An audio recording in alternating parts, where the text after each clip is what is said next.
All right. There are 40 of us. I think that it's a great number to start. I will start sharing the screen and you will tell me whether everything is all right. So can you see my screen? Yes. Fantastic. So,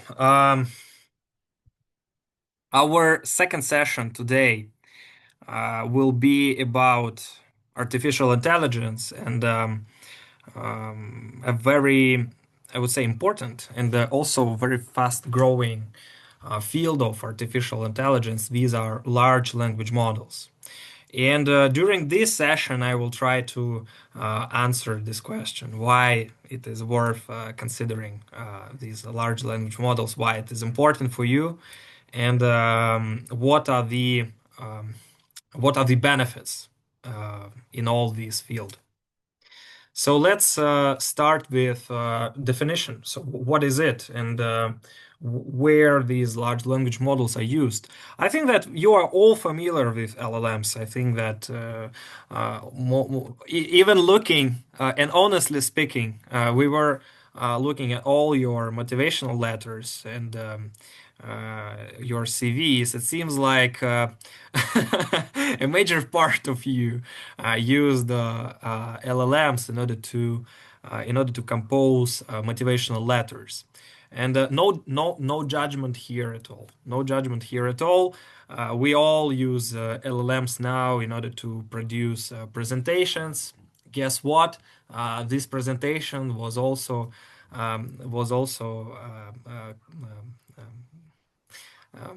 designed in some sense using large language models, but my and here I would like to give you a small advice that never rely on them as a source of your ideas. So once you read motivational letters, uh, it is pretty visible when you were asking a large language model to describe your own idea, so your own passion, just asking LLM to formulate, so like a language task. And when it was like completely done by large language models. So yeah, in some sense, they are very good in producing text because you can be most of the time safe that this text will be unique. However, patterns of this text are pretty visible. So for professionals, it's pretty clear when and for what you were using large language models.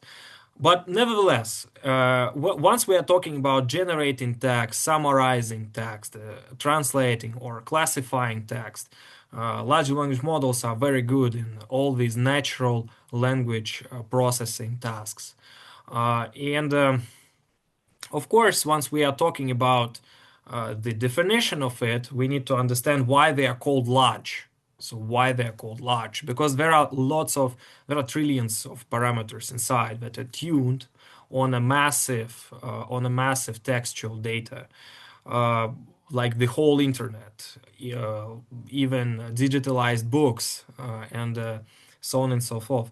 So almost all text that humanity has ever produced is used in order to train these neural networks. And Once we are talking about core components of these large language models, we need to understand that what was this specific mechanism that allowed to have all these technologies that we all familiar with now. So they are presented on the right hand side. By the way, tell me which one you use most of the time.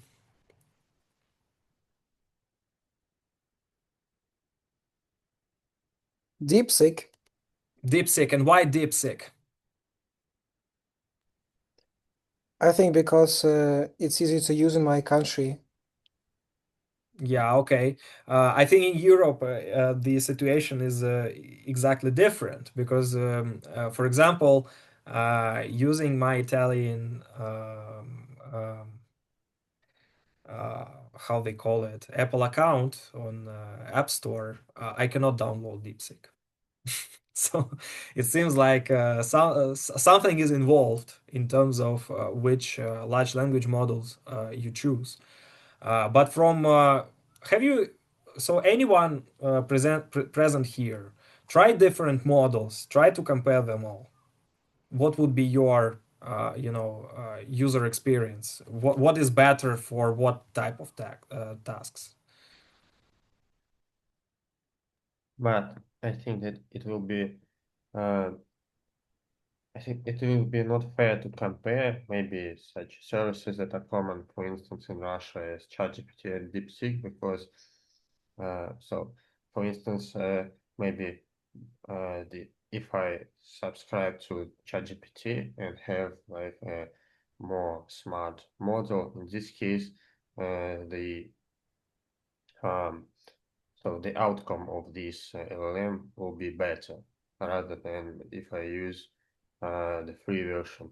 And I think that it's not fair to compare free versions that are available for me and for most of us uh, when we talk about ChatGPT and DeepSeek. But Okay. if compare these three versions, I think that DeepSeek is a bit smarter if we switch off uh, if we Okay, use native DeepSeek. I see. Has anyone compared OpenAI with DeepSeek apart from me? Because what I'm going to show you in a second is like one way to use. Yeah, okay, Lev, tell me what's your user experience comparing these two models?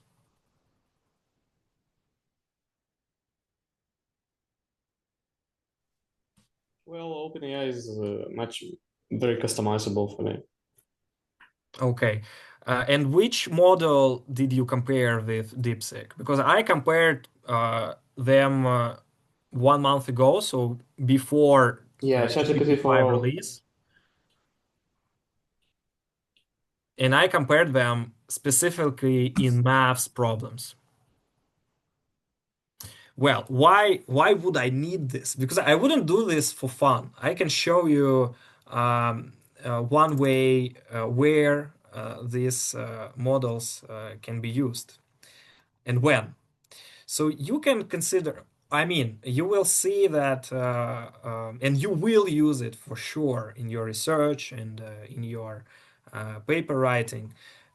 Also, I would like to um, again give you a couple of advices how these models can should be used in terms of increasing their efficiency and not you to get into some traps. You see the way how this text is formulated. It is an abstract of a paper. And of course, in terms of wording, large language models, they formulate things way better than I do in English sometimes. Like most of the times, honestly speaking. But however, if you provide a very good guide, what you would like to see in abstract and what are the ideas that will be here. This text, I want to reassure you, compared to some motivational letters again that we were reading once deciding about the application. Uh, it doesn't look the way that it was generated by GPT. Because it looks in a very it looks very academic type of writing, and this is one way how to avoid a trap that you need to provide your own ideas and to specify exactly the way how it should be written. But going back to a task that you can be facing during your research, during your thesis writing, or even during your job, if your job is related to research. It can be related to a lot of maths. I mean, solution of general equilibrium models. These are, some mathematical actually problems that can be written using matrices and so on and so forth. And everything you see here, and I think that this was the old version of this paper. I would like to show you the new one, the latest one. Although there is still a mistake, so don't rely on any of these models. for 100%. Always track them. Any step they do in maths, they bear in your mind that they want to deceive you in some sense.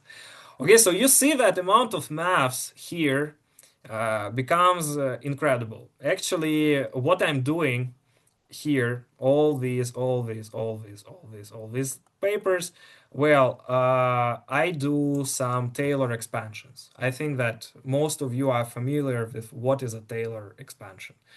But you can imagine that sometimes, in order to derive a Taylor expansion, it's very easy if you have some explicit function, and you just write down the Taylor series, and it's done very easily. But sometimes it's not. So sometimes your expression can be implicit, and it becomes, a very tough task. So, for example, even if it is explicit, you can see this beast here, this beast here. And also, I want to say that it's not the whole beast. There are also some simplifications here. And also, now think of that you need to have a Taylor expansion with one parameter here. For example, this one. I mean, it becomes really painful, right? But if you do it on Blackboard, for example, for me, it would take, I think, half an hour to derive a Taylor expansion, in a very neat and correct way. But I know myself, I will make a mistake somewhere. And I will spend even more time trying to find out this mistake. And in these type of tasks, in these types of tasks, DeepSeek and OpenAI models perform relatively well, relatively well. But you know what? In some of these Taylor expansions, that now look very, and I mean, I plotted them. They look fantastically correct. So they are very close to the correct one. However, I know exactly, and now I know exactly where there is a mistake.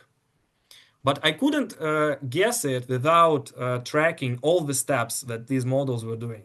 And my final conclusion, going back to comparison of DeepSeek and OpenAI, I was trying all three model back then, was that OpenAI is actually better. So in terms of how all these expansions were derived and how rigorous it was with maths, the formulas, with taking derivatives, taking integrals, I would say that DeepSeek is way behind OpenAI models. But again, OpenAI models is my model that I used was not for free. So DeepSeek was offering all his facilities for free, and this is why it's astonishing that you actually do not need to pay anything compared to OpenAI. So for its own money, DeepSeek I think is number one because you spend nothing actually.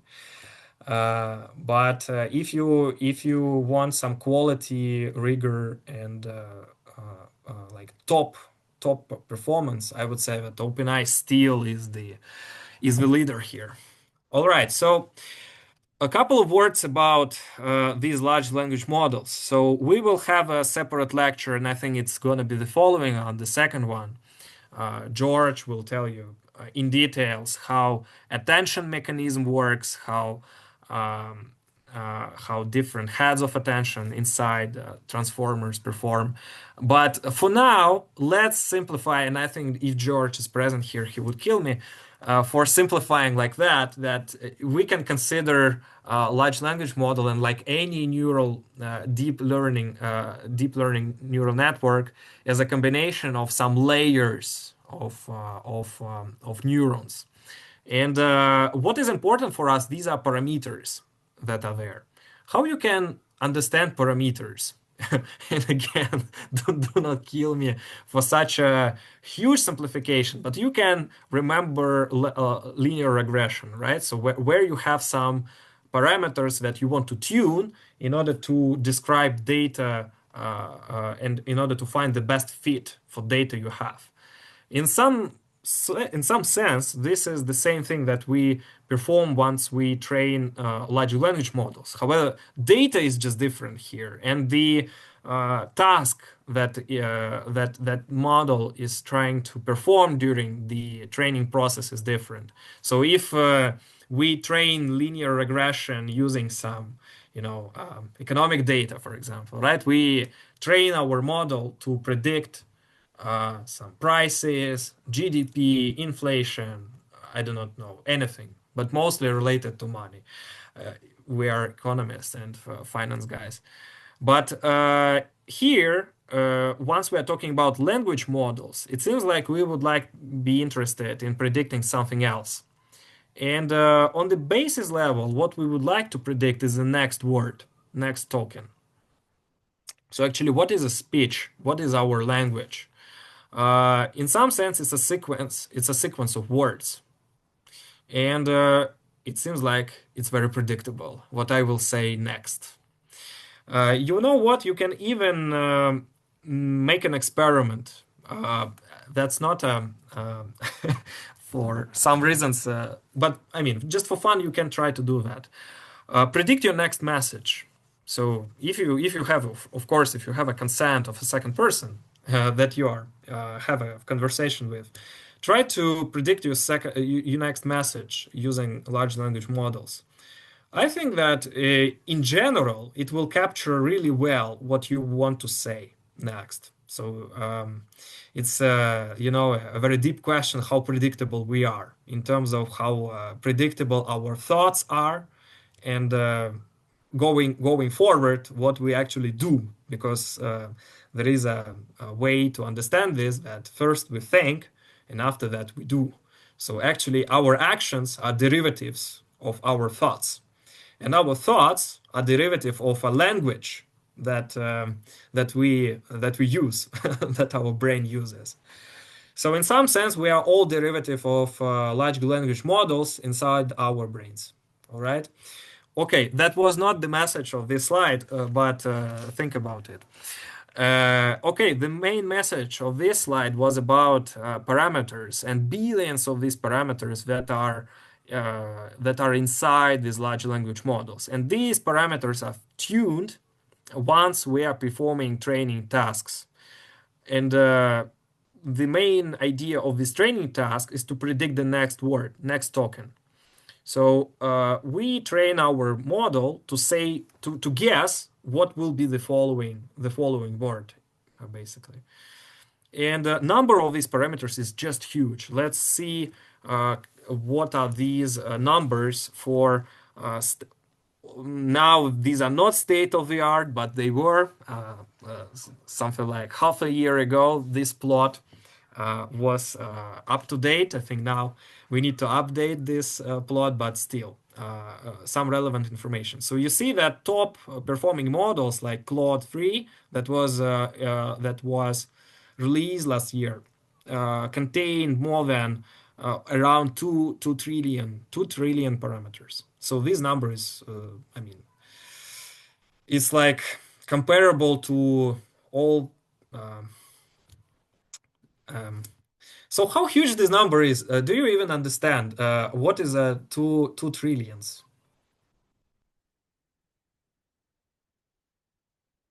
So what is the number? What do we have in our, I mean, in our economy or something like that compared to 2 trillions? GDP of Italy, I think it's around $2 trillion. Okay, but it's just a number. I think that here we need to understand the granularity. So how huge this set is, like 2 trillions of something, 2 trillions of units. So how many people there are on Earth? 8 billion. 8 billion, right? So, and it is 8 billion, it was in GPT-2 number that was compared in terms of ranking, right? So it was 1.5, and it is the same ranking, like 8 and 1.5, the same ranking. But now this number exploded to 2 trillions. So it's like 1,000 times more. The ranking is way more. And what we need to understand is that when there was a revolution actually in all these large language models, once we started calling them large, actually, not just language models. And do you know when this revolution happened? Do you remember this? When OpenAI and ChatGPT was available to the general public, I think it was late 2022. Yeah, exactly. Well, it was available for some users even before in 2020. And I would say that this was the time of revolution, 2020. And it's a pity that it was the time of COVID crisis, of course. And I mean, everyone, the agenda was about this, and it's pretty understandable. But I remember that during this time, I was talking to some of my close friends who were working at Google at that time, and everyone in IT was deeply concerned about all these language models. And I mean, I felt this revolution pretty early, so something like 2020 and perhaps even a bit earlier, 2019. I remember that at that time, this friend of mine, he told me like, you just cannot imagine what happened, and you just cannot imagine how life will be different and how these models perform. And it was the time of GPT-3, so nobody uses GPT-3 anymore. So at the time, uh, as of now, we would say that this is something, it wouldn't impress us anymore. But can you remember this time when you just first started interacting with GPT-3? Because I remember it perfectly, and for me it was an explosion. I thought that, oh wow. What really surprised me at the time is that it seemed like we finally created something that resembles human in the sense how we think and how we speak. And I think that this was the time when so it was a game changer actually back then. Um, but do you remember why it happened? I think this is not really familiar. But I will explain. So you can see the difference between GPT-2 and GPT-3. Difference in terms of timing is around 1 year. But why revolution happened? Actually, nobody knows exactly why. So what was done is that the number of parameters inside was increased more than 100 times. So actually, it was just extensive growth. So we took the same technology, almost the same technology, and we allowed just for more free parameters inside. And all of a sudden, this thing started talking to us in the way, well, close in the way how all these models talk to us at the moment. Yeah, so it was the time of a big bang actually, in terms of large language models. And you see how numbers of parameters exploded after this. And I would say that actually this is not a trend anymore because now it's becoming very costly in terms of computational power to have more and more parameters and to train models that are so huge. What is where the competition right now is about other technologies. For example, that maybe you mentioned it last year once the O1 model was released and it started thinking in some sense, right? So this is chain of thought technology was released and actually the gain of efficiency, the gain of quality of answers is much higher than from just increase of numbers of parameters. But nevertheless, let's go and discuss what are these large language models and how they are available to you once you want to use them. I think that most of you are users of cloud-based solutions. So these are OpenAI, Gemini, DeepSeek. These are all cloud-based. So basically, what it means cloud-based. You have a web application that actually connected to a main server there that operates, I don't know where, but somewhere. And it is a cloud-based because, well, it's not, this model is not running on your own laptop. It's not running on your own hardware. It's running somewhere else, and we call it somewhere in the cloud. So this is why it's cloud-based. Uh, and the way how you can operate there also can be different. So you can use web applications like ChatGPT, or you can use APIs, but the idea will be the same, that the hardware that is used is not your own compared to the local solutions.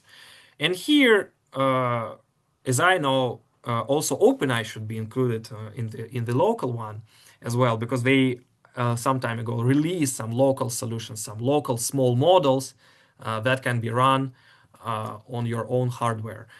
The question is for you: why local solutions are in sort of limited? So, what is the main limitation for locally running models? Computational expenses. Yeah, and what exactly you need in order to launch a local model? Your own hardware, Hardware. Which specific hardware? computers. GPU. GPU, exactly. And do you know what do you need in order to run something comparable to, I would say, GPT-4?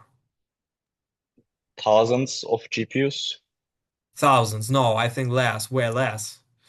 Let's take A100 GPU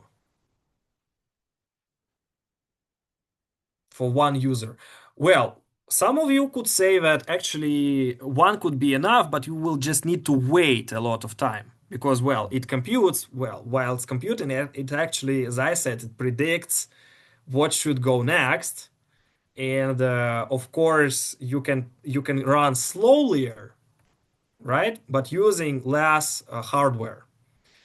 But I mean, compared to how fast ChatGPT produces text, I think that you will have not 1,000, but maybe a couple of dozens, I think, of these GPUs. Of course, George could disagree with me, and I think that during his lecture he will provide you some, AI nomics, LLM nomics. So how it is expensive to run all these things locally. But the question is, why would you need this? Can you guess? Because of how deep the neural networks these operations go on. The question is, why would you be interested in local solutions? Maybe you work with sensitive company data. Exactly. Very good. Sensitive, and also it can Also, be. Go ahead. in times of crisis, you maybe don't have access to internet. Fantastic. So perhaps you will just have no connection with cloud-based solutions, and you would like to have, like, your own electricity generator, the same for large language models, right? Okay, good. And also sometimes you could be interested in these types of solutions once your tasks are pretty simple. So, for example, when you do not need to generate text, so you need to understand that large language models, they are good for text generation, and they are that large because we wanted them to talk to us like humans do. But related to language, sometimes you can have tasks that are pretty simple. Can you guess what types of tasks could be without generating a lot of text? But for example, generating one word. Math problems, maybe. Math problems, I would say complicated, but do we have anything in the chat? Yes, no questions. Okay, good. Yes, no questions. Try to expand it a little bit more. Factual checks, maybe. Okay, good. Good. What else?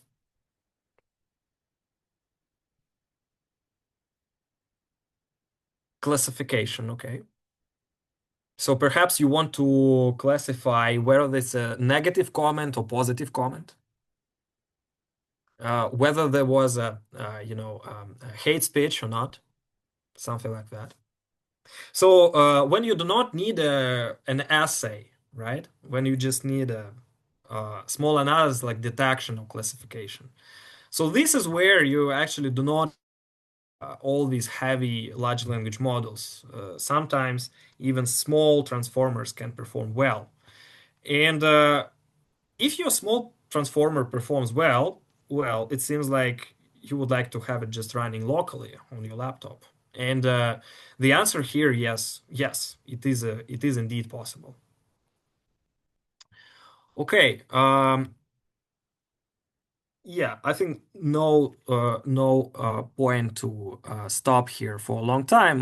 Let me just say a couple of words about API. Raise your hand if you ever used large language models using API. So if you know what is API.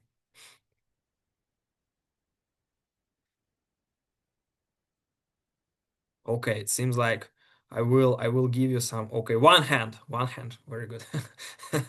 Okay, good. But it seems like I will give you some helpful information. Then the question is why we would need even API if a web application that you can use even from your iPhone is that good. The answer is simple. Consider that you have 1,000 of similar questions that, for example, and by the way, we will have some assignments for you gradually, and you will see why actually API can be really helpful. Suppose that you have 1,000 of texts and you are interested in extracting some specific information from these texts. Can you come up with an idea when we can be in a such situation? If we are trying to develop an app Which one? instance, So where we would find ourselves that we have thousands of texts and we need to perform a similar routine. maybe for a spam filter, Okay, but maybe something else, some other ideas. You can imagine news. You can imagine reports. What else?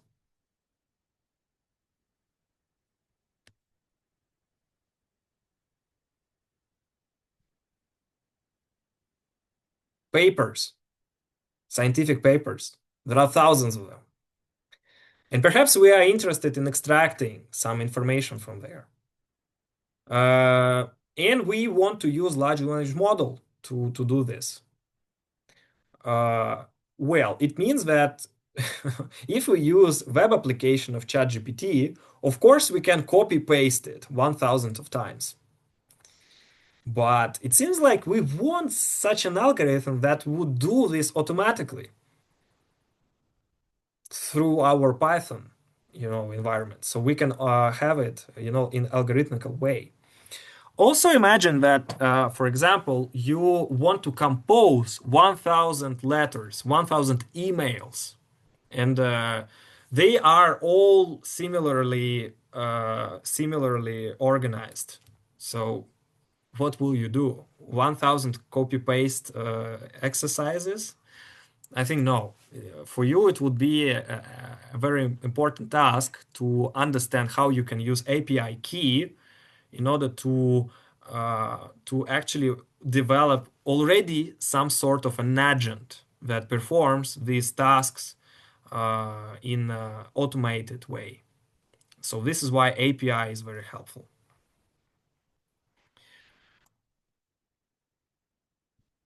Okay, let's say a couple of words why large language models and what some analysts predict in terms of expansion of users. And long story short, it is predicted to explode like exponentially. And more or less, I agree with these statistics because up until now we are indeed growing. We've been growing exponentially. And I think that what we will see is that more like middle-aged people will be involved in all these chats. By the way, so you are, I guess, all of you are familiar with generative AI, all of these technologies. But what about your parents? Are The, they, do they use it? yeah, they have a beef with it. What they did? Could you They repeat? have a beef. They fight with it. They fight with it, yeah. Yeah, some of them are fighting. So I think it depends on a generation, actually. Um, yeah, and I think that there is a wide audience between us and between those who will fight it regardless. And these are, audience that will inflow in these users' audience. So I think that this audience will be a source of this exponential growth afterwards. And why this is important for us? Because it seems like as soon as it's becoming more widely adopted, the more products will be developed in this. And it seems like also businesses, even regular businesses around us, they will be more and more involved in using and applying generative models inside their business processes. So what I will repeat it afterwards, that even though all these high-tech technologies, that are produced by OpenAI, Google, and other companies, DeepSeek as well, even though they produce a very bazooka type models, it doesn't mean that there is nothing else to do. There is a lot of things to do in terms of how to implement these models inside the regular businesses. So this is why I think it's very helpful for you, and this course will be helpful for you to understand, well, actually, how these models perform. And thanks to George, who will describe, and also Michael, they will describe it next sessions in details how these models actually perform and how they train. Okay, good. But let's talk about how these generative models are applied in practice. And the dominating field here is marketing. Can you guess how these models are used in marketing?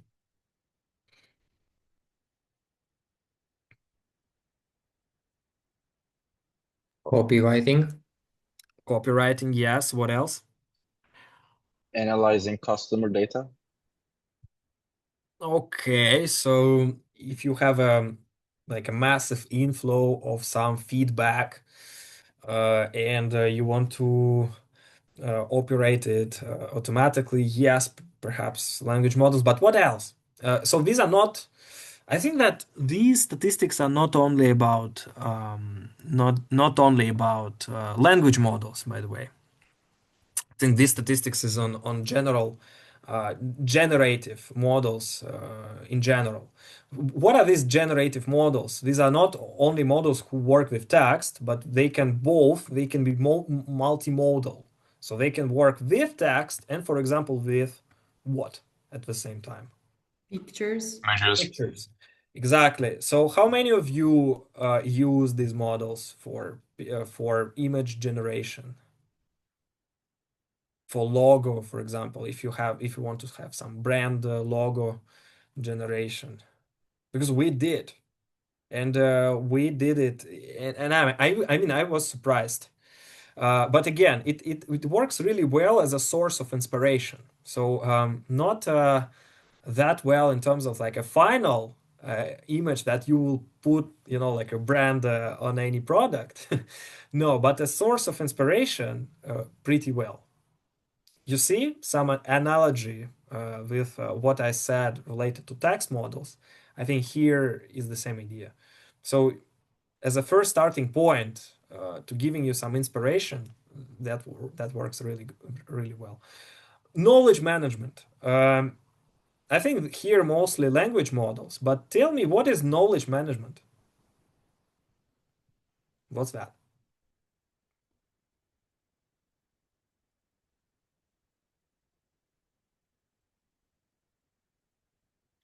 Can you give me an example of knowledge management?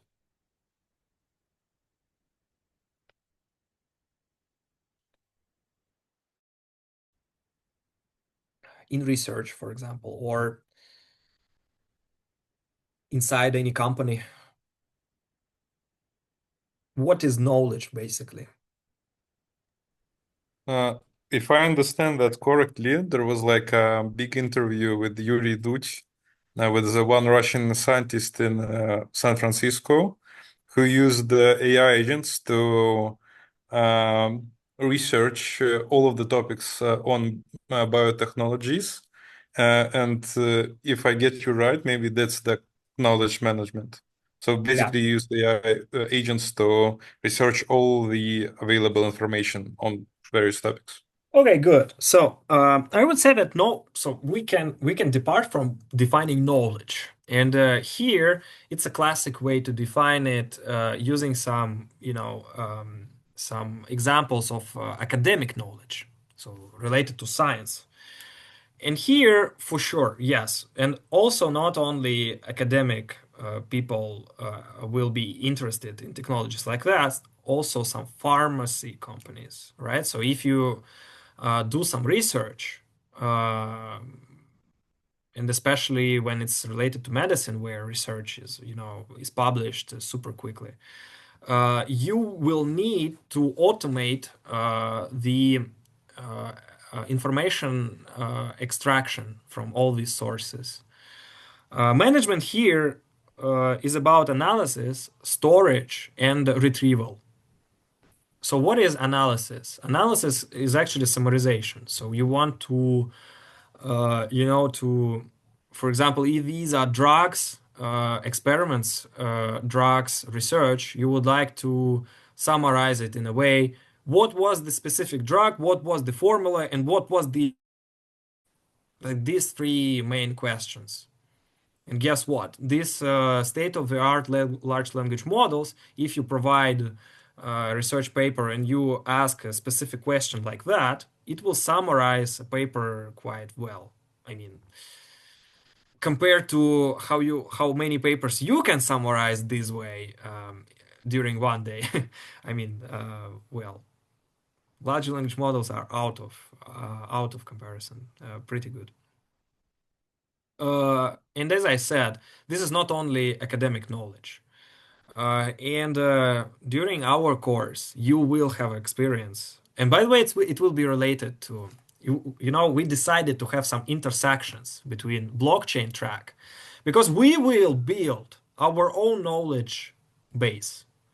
And we will build it using some white papers data. So what is a white paper? White paper basically declares and it actually describes how token operates. So what is the idea behind the cryptocurrency token, how it operates, the system behind it. So actually it's like a 30 pages, 20 pages-ish paper describing the idea and the technologies behind the token. And you can imagine how many tokens there are, like thousands present, existent. And we could be interested in retrieving information from all these white papers. So, for example, I could be interested in, asking how Ethereum works.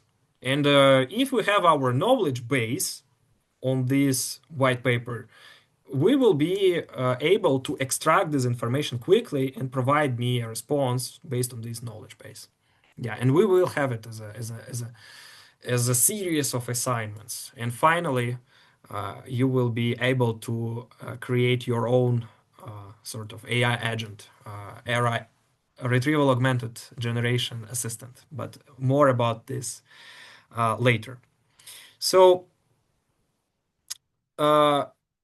okay, these were very, bright perspectives. However, apart from perspectives, there are also disadvantages and risks behind these large language models. And of course, they are listed here, but maybe from your own experience, what you see as a drawback, where you see that, oh, it seems like I cannot trust large language models 100%.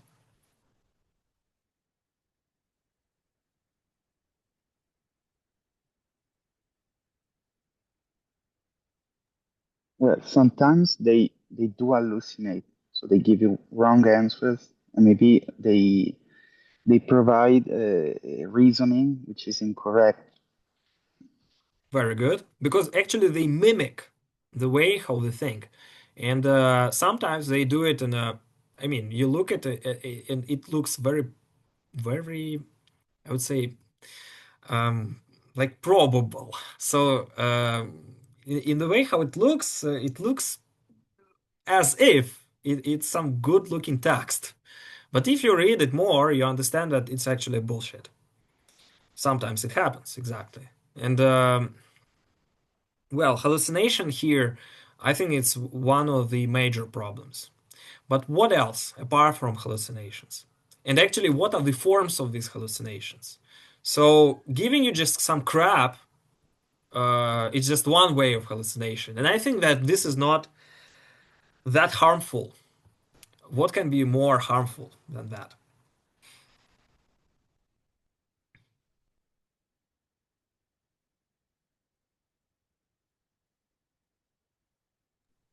Maybe relying on expired data. And we can even generalize it, non-existing data, or even providing you some sources that are not present. So it's actually misleading information. So it's actually a lie. So it's not just a bullshit that looks like a good-looking text, and but there is no sense. No, it's actually a lie. And this is what I find the top one mistake that prevents really wide adoption of large language models. Because, well, why and where can you give me an idea where this type of an error of providing you some misleading information will cost you a fortune? In what spheres of in what industry? High finance, investment banking. Okay, One comma wrong can lead to entire different interpretation of a document and can lead to huge lawsuits. for sure. What else?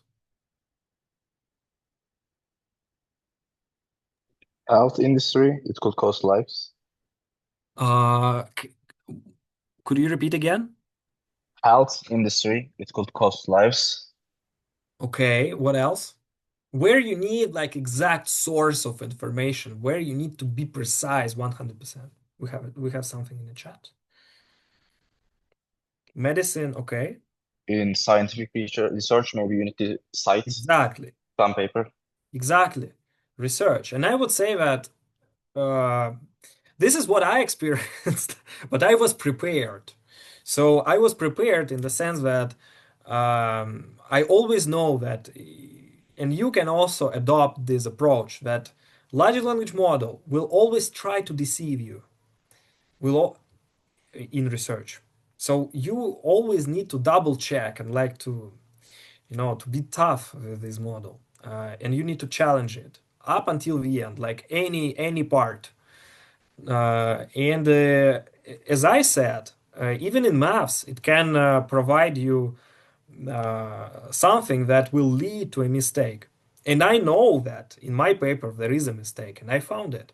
Although you can see that there is a lot of math, and I mean, you can spend a lot of time checking everything, all like line by line, and you will eventually find it. And it eventually will be much faster than you do it everything on your own. But still, this model can produce mistakes, and I know exactly where in my case it happened. It was like hidden one, so it was not on the surface. Once you start operating with objects like this, so this is where your human abilities, they are already on a limit. But somehow you can feel where there could appear a mistake, because you can track step by step using, for example, your numerical approach. All right, so mistakes sometimes can cost you a fortune. I'm wondering that nobody mentioned law. So in law, actually, you have strong demand for language models, because you have a lot of texts, right? These are laws, law sources, different acts, different codes, different regulations and stuff. And I mean, it's very natural to have your law assistant based on artificial intelligence. But the cost of mistake here is absolutely enormous, because if your assistant provides unreliable information, you will be out of business, in a second.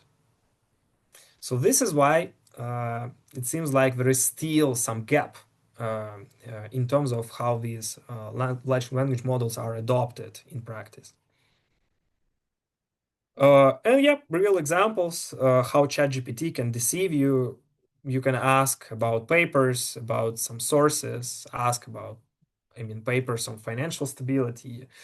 Very high chance that this guy will produce you some, plausibly looking papers. And sometimes, if you Google the title of this paper, you will eventually find it. Although authors will be different, and of course, the link to original source will be different. So, and somehow it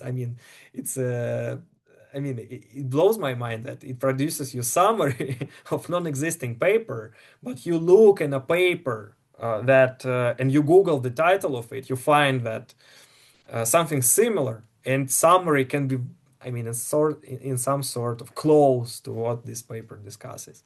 So actually, it seems like what we say, what we write, is predictable until certain limit. Even if you say something on random, but in random but plausible, it will be close to what we actually say and what we actually write.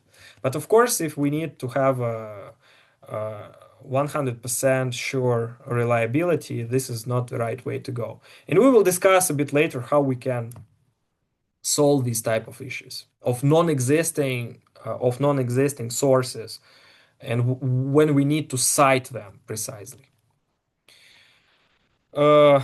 Yeah, so I think no waste of time here. We already discussed these limitations about credibility, and that not only ChatGPT lacks this type of reliability, but also other existing models. It's a common problem. Yeah, so let's discuss the way how we can deal with it. And first way to go is to ask proper questions. So if we are talking about hallucinations type, when it's just some crazy text, we can specify exactly what we want from a model. What I like to show sometimes is that your answer in ChatGPT can be different. Guess what? This is also an answer from ChatGPT.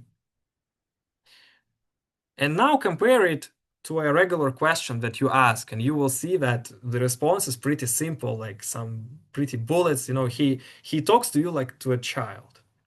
But if you ask a question properly, and if you go into details, and if you provide some context, if you provide some extra information, indeed, what you receive can look like that.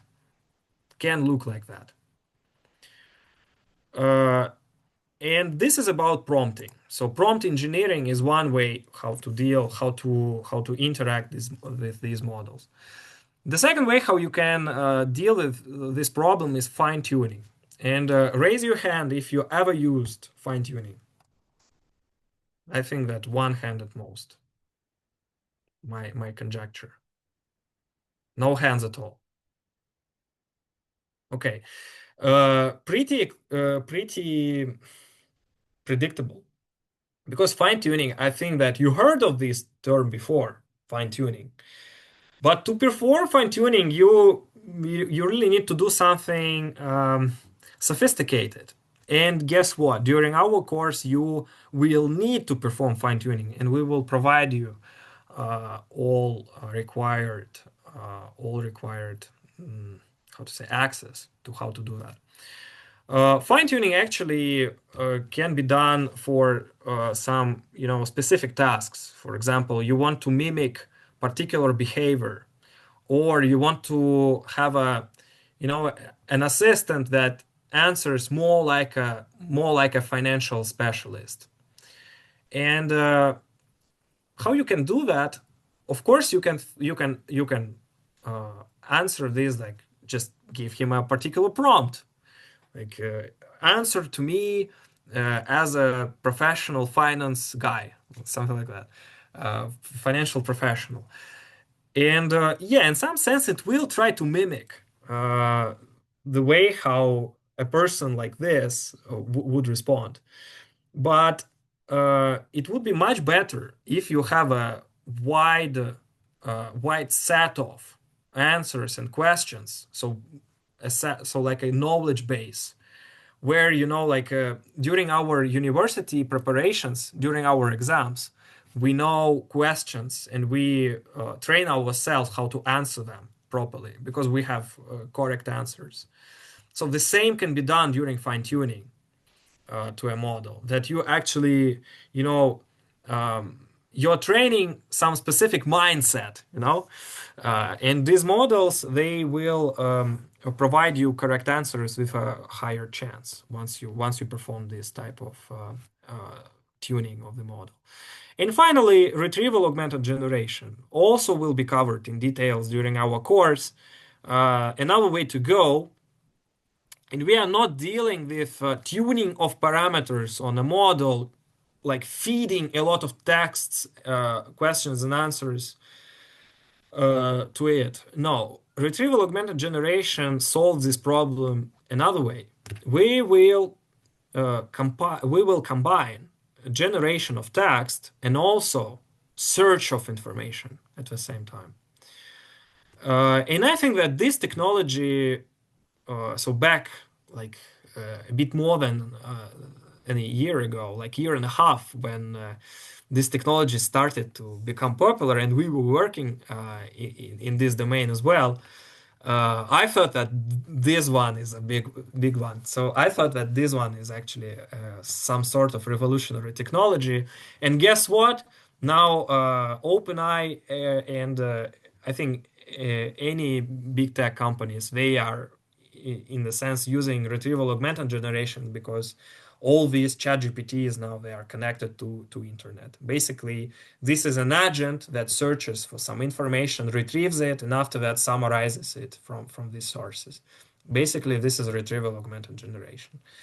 Yeah, so pretty nice technology, but it doesn't mean that OpenAI did anything. As you correctly mentioned before, sometimes you can have sensible data. Sometimes you have your own proprietary data that you do not want to share with OpenAI. But still, you would like to have this retrieval augmented generation assistant. And guess what? Pick any company. It seems like they will have a lot of documents like that. So, what is the brief answer? Why LLMs? Well, because there is enormous span of where these technologies can be implemented in business processes. So even for you, it's worth considering because we are on this wave. So we still have time to become this part of all of this huge revolution of language models. All right, let's go next. What we have there. Fine tuning. Okay, indeed, no no time to details. I think that we will cover it a bit later, but general idea, I think I told you that you tune these parameters that we discussed before, and you tune it providing some tasks to this model. So, for example, questions and answers, uh, and you will have an opportunity to perform this type of fine tuning on your own. Moreover, not only opportunity, it will be a requirement if you want to survive until the end. Yeah, so this is how this training data set can be used. So you can have a prompt, and you can have a complete completion. So actually, this is a question and this is an answer. So you could have like, remember your interviews if you had such experiences in companies, like especially in these consulting companies. They have a data set of cases, and what you learn actually how to reply on these questions, right? But you do that using the questions and answers. Basically, how you train the base model is providing these examination questions and correct answers. And this model, it learns all these patterns of information specifically from this last information that you provide. Okay, retrieval augmented generation, as I said, this is another way to go. Do not learn it by heart, it's like, you can understand it in a way how students can deal with tasks. One way to deal with tasks is actually to learn what was written in a textbook. The second way is open book approach. You give a student any book, you give a student internet, and after that you ask him or her anything, right? And actually, what is more efficient is to know how to search. And this is actually the core idea behind retrieval augmented generation. A key secret here is how to perform search of information, and after that retrieve it, and after that generate an answer based on this retrieved information. And I would say that this technology, I mean, there is a lot of fields where it can be used. By the way, let's have a question. Give me an example where this technology can be used, like right now.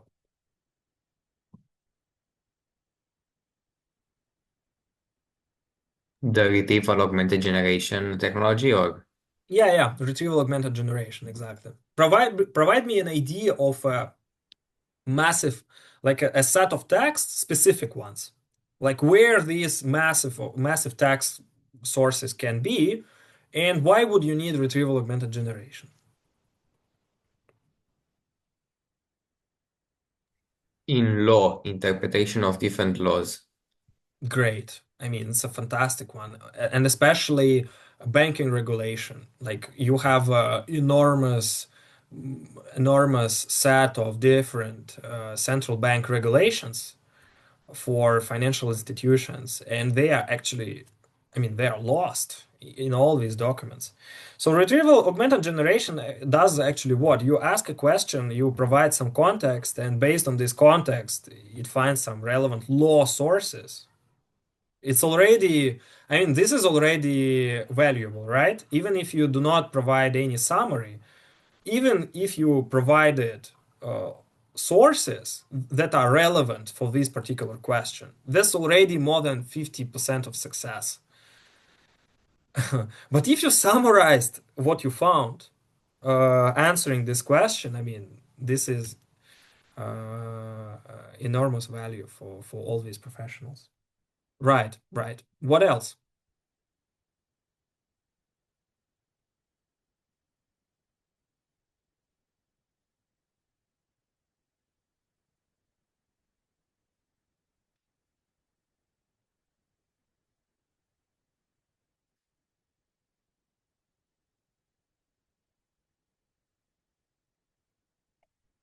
Also think of that this, that this set of text is constantly updated, for example.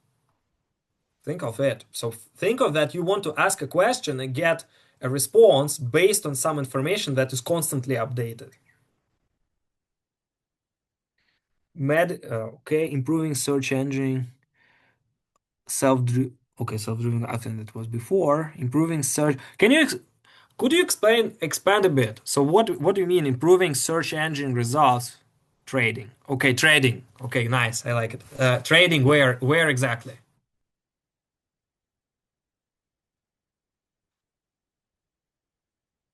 Okay, in stock markets, but what type of information you will use?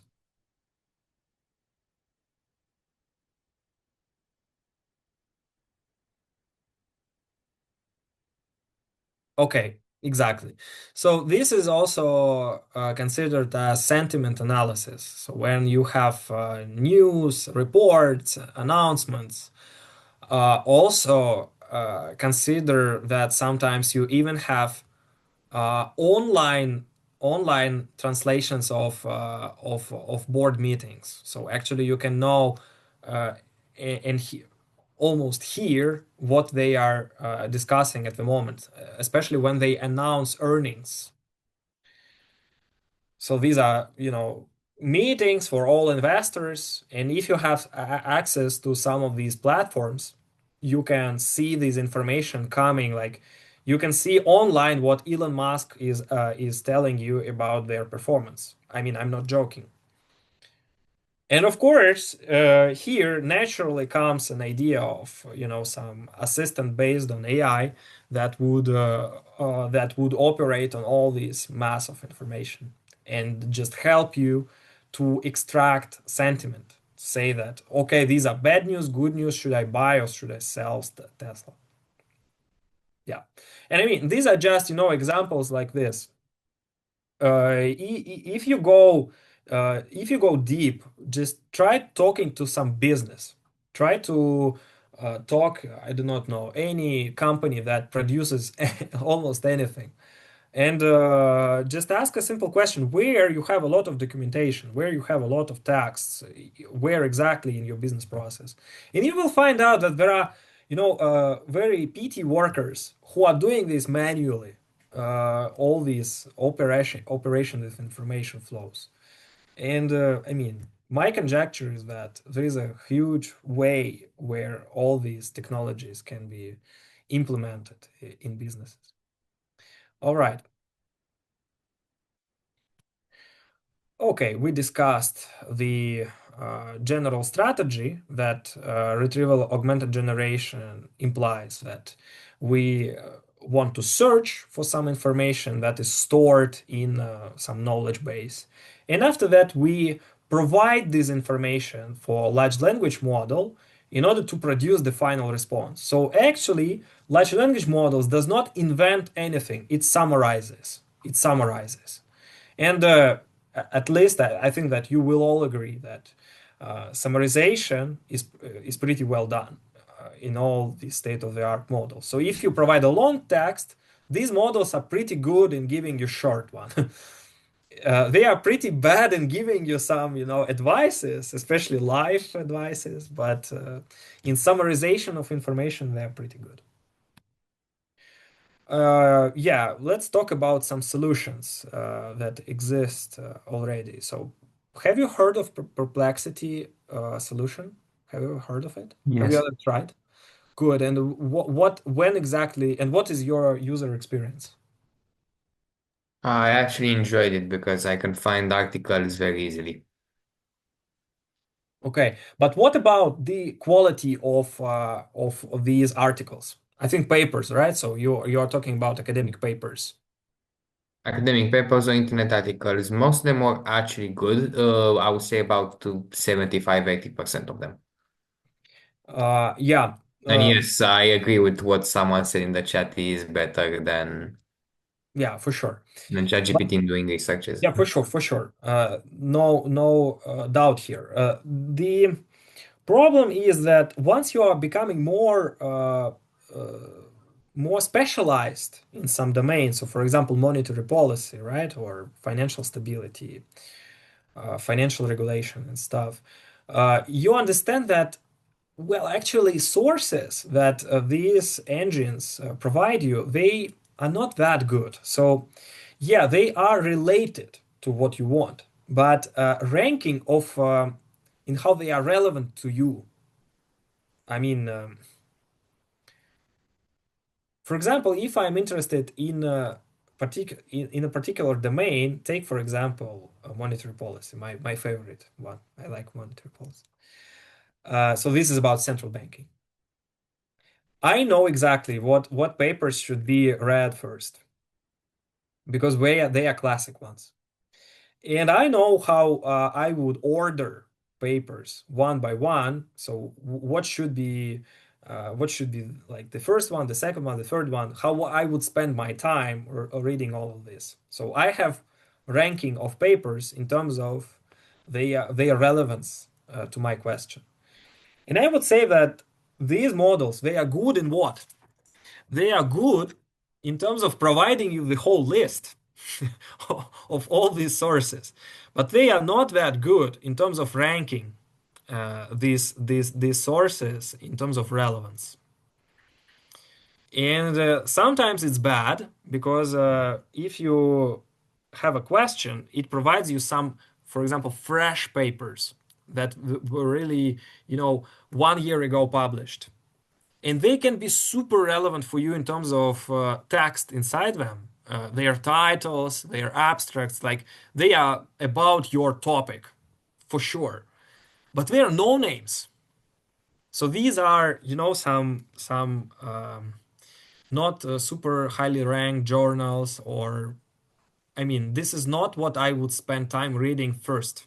Perhaps I would read them, but only after I read something first. You see what I mean? And yeah, but apart from that, especially if you do not have such a deep understanding already, as a first glance, as a first shot, these are very good instruments to start with.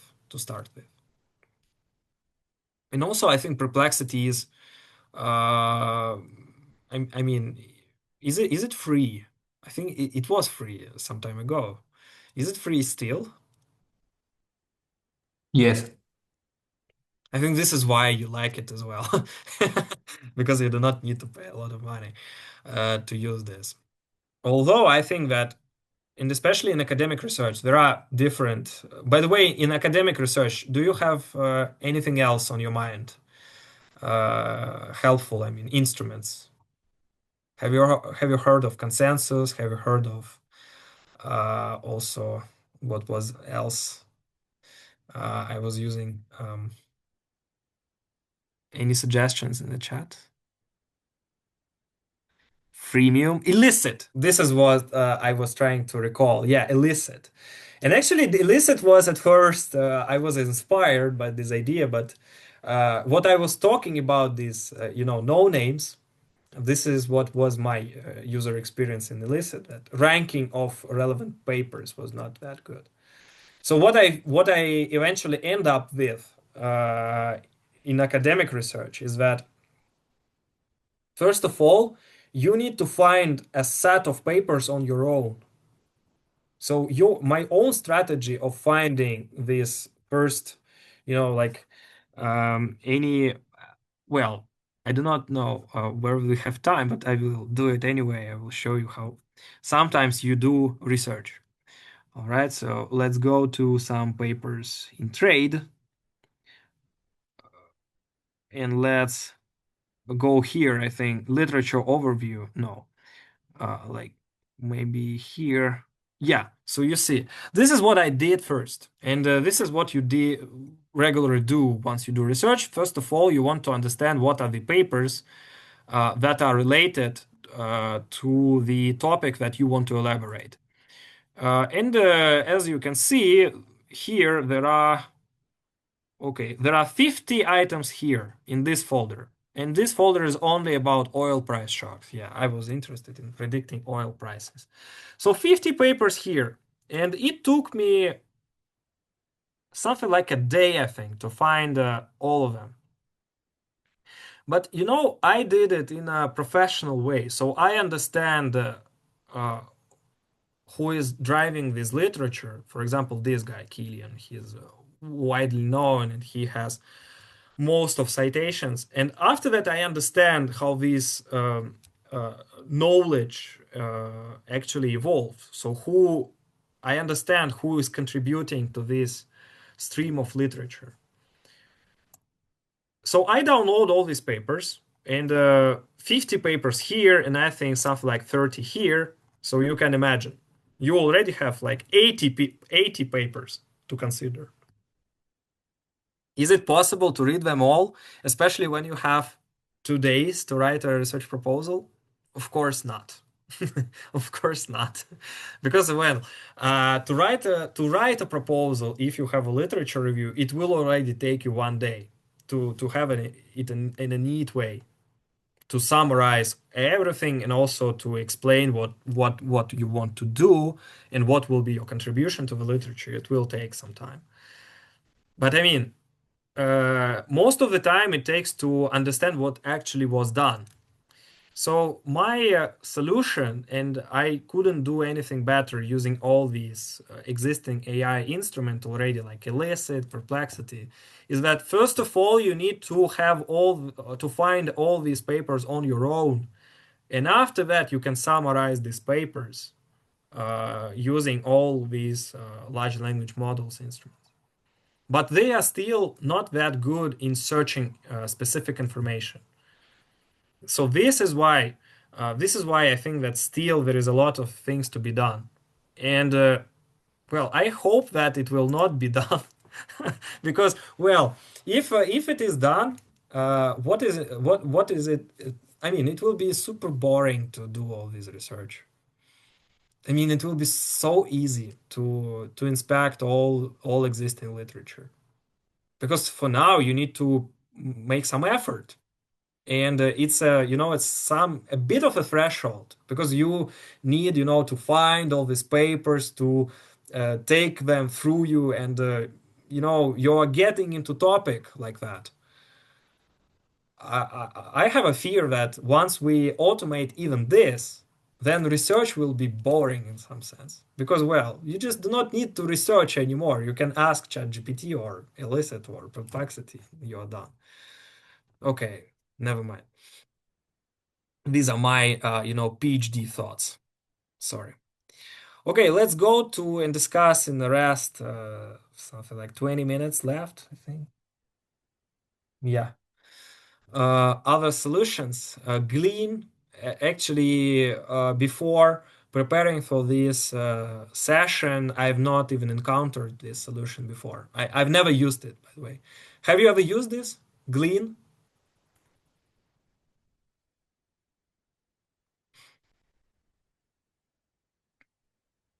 I think no hands. Okay, never mind. Me as well. Well, but just know that this solution exists. Perhaps for your, I do not know, company interviews, once you are being asked, perhaps for you it would be a nice idea to show up that you are familiar with these corporate solutions. Actually, these type of agents, they are included, and they are implemented, incorporated in business processes, because they automate all these informational flows inside companies. Like if you have a tech company, it will be GitHub, Gmail, all of the software that works on documents. So actually, it's like your assistant there on a corporate level. Well, I wouldn't waste time now discussing the unique properties, because I'm a bit doubtful always, because we develop our own software and we develop our own solutions. So this is why I'm a bit biased to anything existing. Like, I will say that it's a bullshit, and what we do is the best one. So yeah, let's keep it. Okay, and let's. I mean, okay, so this is something already evident for you, that LLMs are everywhere. I think no doubt here. Even if you just Google something now, you will first thing that you will see is a response generated by AI. And what's your experience? Do you find it helpful? Do you like it? In Google, for example. I mean, sometimes with more for simpler questions, it's quite useful. Well, I The like it. Yeah. If cut long story short, I would say that I like it basically because, well, I think that and the technology that is used there is, of course, retrieval augmented generation. So basically, this AI overview provides you summarization of different sources and it provides you links to original sources. But yeah, mostly yes. So when it's not something specific, and I think that when you ask something specific, you will not actually see the response. So they also somehow adjust to your inquiry as well. Have you used summarizations with AI companion in Zoom?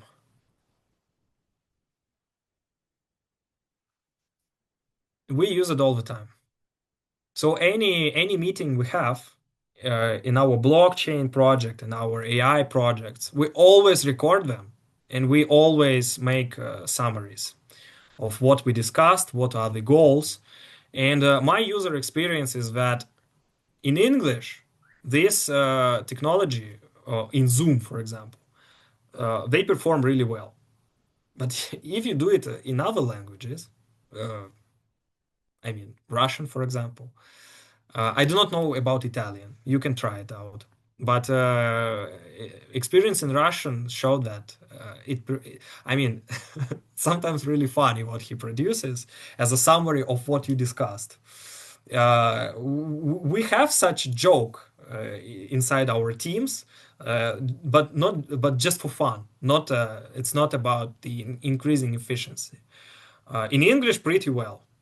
I think that we will even provide the like something like text summaries for these lectures as well, apart from recordings. So we will increase efficiency of digesting information as much as we can for you. Okay. LLMs are everywhere, but not only LLMs, also AI agents. And here I will go in details, but on a high level, of course, giving you examples of some solutions existing and also some hot topics like model context protocol. We will have a separate session for that, and I think it will be discussed much broader than I will do right now. But still, let's start with AI agents like Operator from OpenAI and browser use. So when we are talking about AI agent, well, we are talking about agent when when large language model now not only produces just some text for you, but now we are talking about actions that these models perform. So, for example, an action could be to go and search in a browser for something, right? But also to find something on a web page and click a link. I do not know. Have some access to some database, retrieve something there. So some actions. So you're actually giving giving possibility to these AI agents to press some buttons. The only thing that you do is just to provide an instruction where and how you should do it. So, for example, operator, find me a restaurant. What it does, it searches, also reads some comments, perhaps also goes to web pages of these restaurants, collecting data from there, and after that, providing you very detailed instructions, detailed information for that. Find me two tickets for next concert. Well, same thing, same idea. Like go to all these platforms that have information about concerts, and retrieve it there. Also press perhaps some buttons if you need to search for something. So actually, like your assistant. And the same idea is implemented in browser use. By the way, at the same time, it also uses some sort of computer vision, but I would say that it's not computer vision in a broad sense, because computer vision works with an image. And this solution actually works with a code. So as you know, any web page is a code. If you've done some scrapping, and I know that some students, some of our attendees at this course, they have already experience in that. You know that scrapping is actually how you interact with a code of a web page. I mean, cut long story short, if you go like this, you will see very quickly that web page is actually code with some elements, and inside these elements there are some other elements, and inside these elements you can find whatever you want, right? So uh, any information that you see here is stored somewhere in this, because this page is very simple. You will find everything here in this code of this web page. It means that using some coding, you will have an ability to extract this information because you know the location of it. And what is implemented in the browser use is actually an AI agent who navigates really well inside this code. And this is why it looks like he sees what's happening in a web page and what buttons you can click. But in details, if you understand in details, you understand that it's actually interaction with a code, not a picture of a web page. And why it's helpful? Because if you've done scrapping once in your life, you remember that in order to perform scrapping, you need to write a Python code, or any not only Python, but we use Python. And if you do not know how to do that, it will be a threshold for you. Browser use is a way how to scrap information, just providing instructions to sort of ChatGPT. Like, I need this type of data that is stored there, and there. Just collect it and provide me a data set. Browser use. Very expensive. And in my opinion, but you already know my attitude to everything existent. Well, but here in browser use, we actually checked it a couple of months ago when I was teaching similar course in Bangkok in Thailand. And we had very high expectations that, well, finally tasks of scrapping are solved. But what we found out is actually it's super expensive at the moment, super expensive, because you can imagine that what this model does, it provides the code of your web page to a large language model through an API, and it uses a lot of tokens to perform this analysis of this code of a web page. And the web page code is pretty huge, I must say. So there are a lot of symbols here. So it will become costly for you to operate this. Yeah, so my opinion is that browser use is not ready to be widely adopted. It's not ready to to replace all these scrapping professionals like we are. At the moment, at least, not ready. But maybe somewhere in the future, well, we'll see. Okay, Model Context Protocol, another hot topic at the moment. For short, MCP.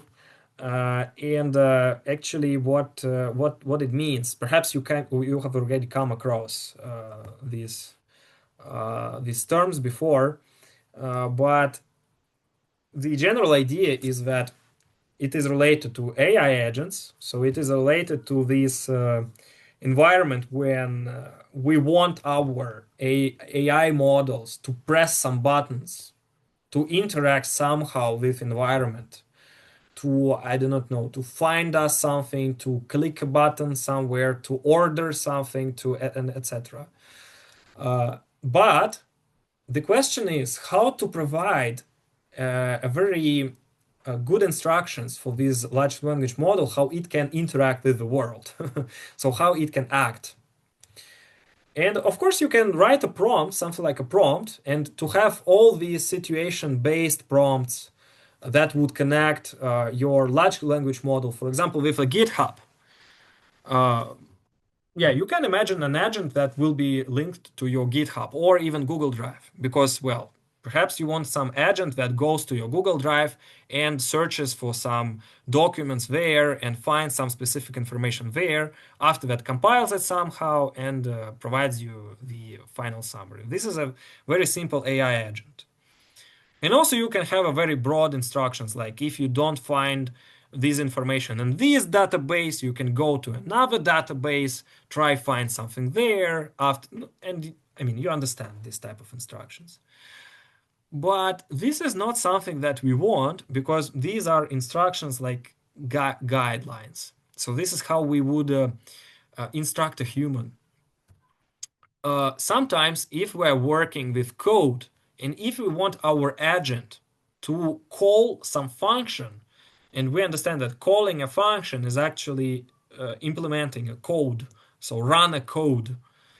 This is where we would like to have some very strict standards, how these large language models, so our agents, could follow and how they can call, run, execute something, execute some code. And these standards unified, well, we can call it as a model context protocol. So now it's not just a text guideline, like a prescription. Now you can specify in a very details your libraries, descriptions of different functions, etc. So now your large language model will operate much more better if you have all these functionalities available to this model. So it's like a standard way how to provide these guidelines, but more, code oriented. Yeah, and a very hot topic because you can imagine a situation where MCP could be used. For example, if you want to replace a call center in any office, what an MCP agent, AI agent could do, it could make decisions once where this AI agent can interact with a real person and when this AI agent can make a decision when to switch to a human operator. For example, if an AI agent understands that this is a very sophisticated question and I see from reactions of a user that I'm not giving a proper response, or when knowledge is not included in my knowledge base, or when there is a sensible request, you see that this is an AI agent that will improve efficiency of a call center. But we need this AI agent to act, so to make decisions.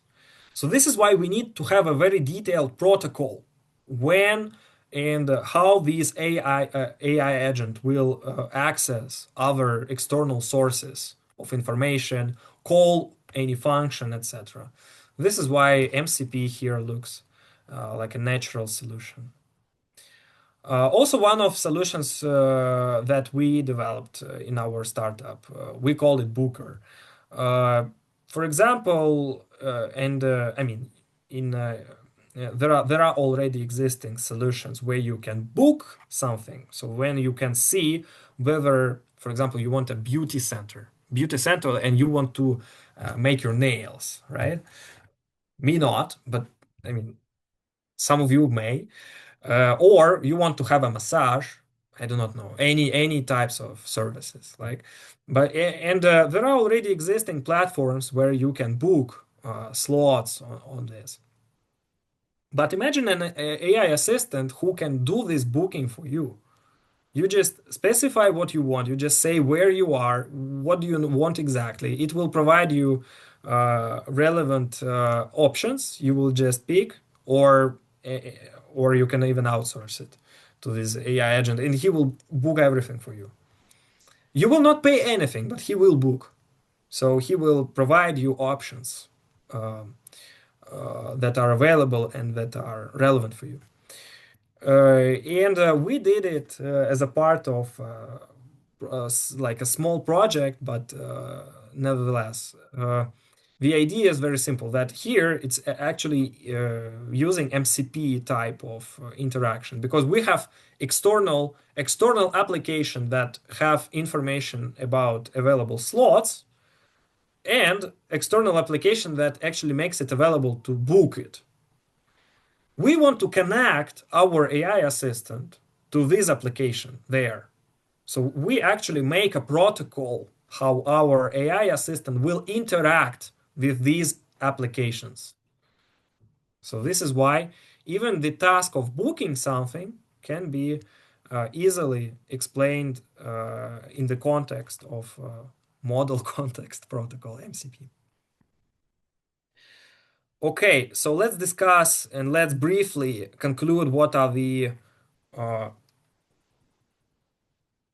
okay, I'm talking for an hour and 40 minutes. Okay, it's really time to conclude. uh, yeah, so challenges, and at the same time, these are very good news. So what is personalization gap? It means that it seems like the current stream of implementation of large language models is about building personalized assistants. So OpenAI and Google, they do, and other obvious big guys, they do a very great job in terms of developing general technology, like a big one.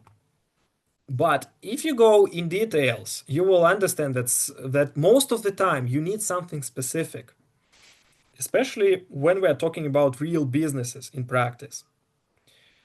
And there is a very high, I would say there is a wide gap, and thanks that it exists, because this is a gap that we can employ in order to benefit from this gap while introducing personalized solutions for businesses. Also, second challenge that we discussed today, this is private data usage or proprietary data usage. So once company operates with a lot of internal documents that it doesn't want to share to any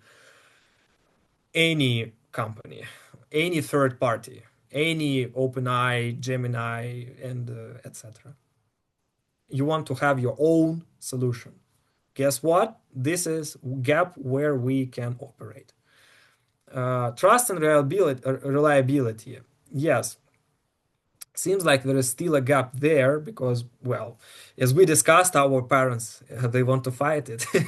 One of the answers is that they do not trust it. They think that it just misleads you, and as we know, sometimes it does, and it's really a challenge how to counter it.